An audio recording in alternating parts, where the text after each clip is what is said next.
இன்டர்ன்ஷிப்ங்கிறது ஒரு பெரிய பிராக்டிக்கல் லைஃப்குள்ள நீங்க நகருவீங்க. உங்களுக்கு மிகப்பெரிய தன்னம்பிக்கை வரும். நீங்க இவ்வளவு நேரம் படிச்சத தாண்டி, அதை எப்படி செயல்படுத்தணுங்கிறதுல உங்களுக்கு நல்ல சிறந்த எக்ஸ்பீரியன்ஸ் கிடைக்கும். ஆ இன்னும் சொல்ல போனோம்னா, நான் என்னோட எக்ஸ்பீரியன்ஸ்ல நான் அதுக்கப்புறம் இன்டர்ன்ஷிப்க்கு அப்புறம் தான், நான் கிளையண்ட்ட வந்து தைரியமா ஃபேஸ் பண்ண ஆரம்பிச்சேன். நான் வந்து ஒரு ஆசிரியரா இருக்கிறேன். இந்த இது வந்து எனக்கு என்னுடைய தொழில்ல அவ்ளோ பெரிய மாற்றத்த தருது. ஏகப்பட்ட கிளையண்ட்ஸ பார்க்கும்போது, அதாவது பெரும்பாலும் 98% வந்து பாசிட்டிவ் ரிசல்ட் தான் இதுவரைக்கும் நம்ம பார்த்துருக்குறோம். அ அ எல்லாமே வந்து சாருக்கு தான் வந்து பெரிய ஒரு நன்றி சொல்லணும்.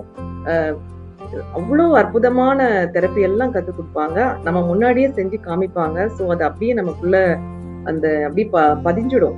அப்புறம் ஒவ்வொரு கிளையண்ட்டையும் எப்படி அணுகணும் அப்படிங்கிற டெக்னிக் எல்லாம் நமக்கு தெரிஞ்சிடும். ஒரு பெரிய குரூப் மக்கள்ட்டயும் நம்ம கோச்சிங்க்கு எடுத்துட்டு போகலாம். நமக்கு நெறைய ஐடியா கிடைக்கும். நம்ம கிளையண்ட்ட பார்க்கும்போது கோச்சிங் எப்படி குடுக்கணும்னு தெரியும். கோச்சிங்க பார்க்கும்போது நான் ஒரு ரைட்டரும் கூட. ஸோ இந்த எல்லாம் கலந்து நான் வந்து என்னோட அனுபவங்கள எழுதிக்கிட்டு வரேன். எவ்ளோ தூரத்துக்கு மக்களுக்கு இது தேவைப்படுது? எவ்ளோ ப்ராப்ளம் சமூகத்துல இருக்குது? எவ்ளோ ஹீலர்ஸ் தேவைப்படுறாங்க அப்படிங்கிறது வந்து கண்கூட பார்த்துட்டு இருக்கிறேன்.